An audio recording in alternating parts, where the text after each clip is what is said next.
Always optimize your content. It's really important to make sure that you identify your best performing content.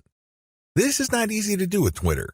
You basically have to pay attention to your website statistics and figure out which content update gets the most love from your followers. Once you have identified your best performing content, don't stop there. Don't just think that you're just going to have to come up with the exact same content. That's not going to cut it. Also, don't think that you only need to give your system a few days for you to identify your winning content.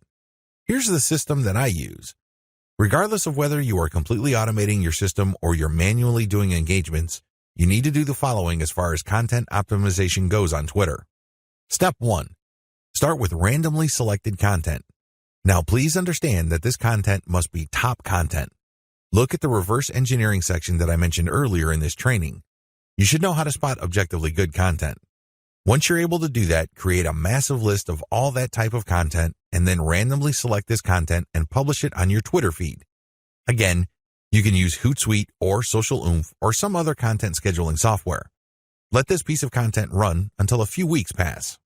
Step 2. Review your results.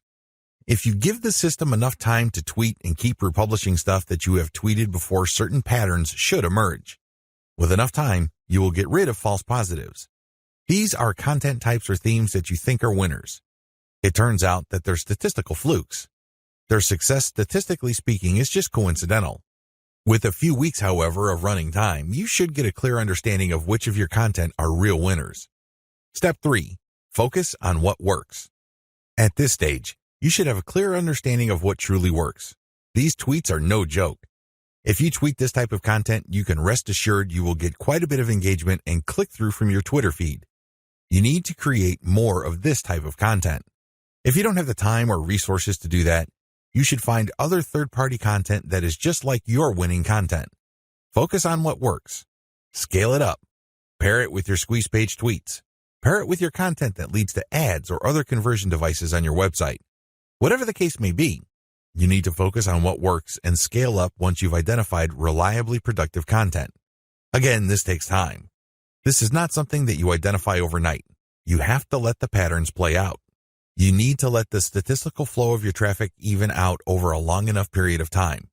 If you do this right, you will be able to shift your Twitter feed towards content that has a predictable level of engagement. This paves the way for the success of your Twitter campaign. Cross-feed your content among platforms.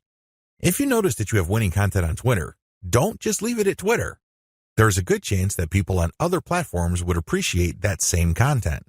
Take that content and share it on Pinterest or Instagram.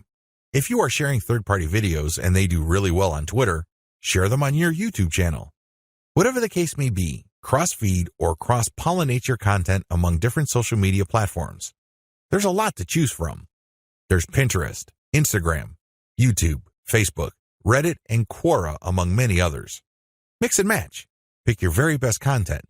Try along different platforms and identify what works. Once you identify that a particular type of content that you tweet also does well on another platform, publish more of that stuff. Scale it up.